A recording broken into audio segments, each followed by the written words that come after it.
Hi, it's Laura, and this is the 24th day of April, and it's pretty warm out. I'm going to need to get an air conditioner for the RV since mine went out with the heater. Probably August of last year, but it's feeling pretty warm in there already. Kind of like a tin can. So I I've had some people asking for some readings of A Midwife's Legacy that I wrote. It's on Amazon. So I thought I would read a chapter. I went into town yesterday to upload some videos and they wouldn't upload. Seems like I need to be at the library to do that. So this is A Midwife's Legacy, and the chapter that I'm reading is The Power of a Woman. I have noticed over the years that women who give birth at home seem more open to herbal medicine throughout the pregnancy, labor, birth, and postpartum period. Chanel, one of my expectant mothers, had just called to chat.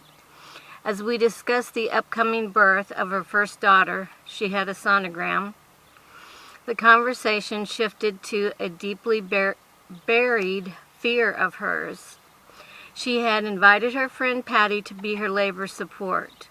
When it came time for the impending labor, Chanel realized that Patty was a controlling and domineering type of coach, not the kind of coach that most people would want during labor. For months, Chanel had worried about this, and in the past 2 weeks had literally worried herself sick. She was internally confused because although she did not want to disappoint her close friend, she felt that her coach would be a distraction rather than a support. After discussing different options together, Chanel and I decided that we would simply call Patty after the labor. We hung up the phone, and within 15 minutes, Chanel was trying to speak between screams. Minutes earlier, she had been given permission to birth exactly as she needed to, with no regard for other instruction. In the next breath, she was talking about needing to go to the store. I encouraged her not to go, although I knew that she wouldn't make it very far anyway. I told her that I was on my way to her house and to be calm and breathe slowly. Scribbling a quick memo to my son Derek, "Baby, be back soon," and placing it on the refrigerator, I ran out the door.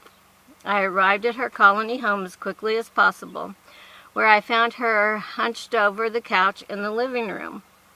Her 7-year-old son was rubbing her back and comforting her.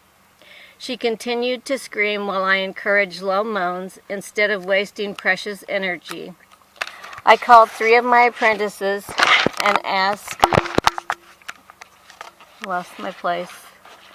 each of them to hurry over. I was finally able to lower Chanel into the bathtub, where I poured warm water over her belly with a measuring cup. Jerome, her son, looked on with curious eyes. He had been involved during the entire pregnancy, and he had asked several times how to help and be involved in the birth process of his baby sister. In fact, Jerome was one of the reasons that Chanel desired a home birth, as he would be as involved as necessary and even help to cut the cord. He was a wonderful support to his mom during the entire pregnancy. I gave Chanel some Bach flower remedies and rock rose to help her calm down, which she did. And I will finish reading this chapter. I'm going to go download what I have so far into town and then go work on a friend who had a racing accident. So thank you for watching. Please subscribe, like, and ring the bell. Thanks.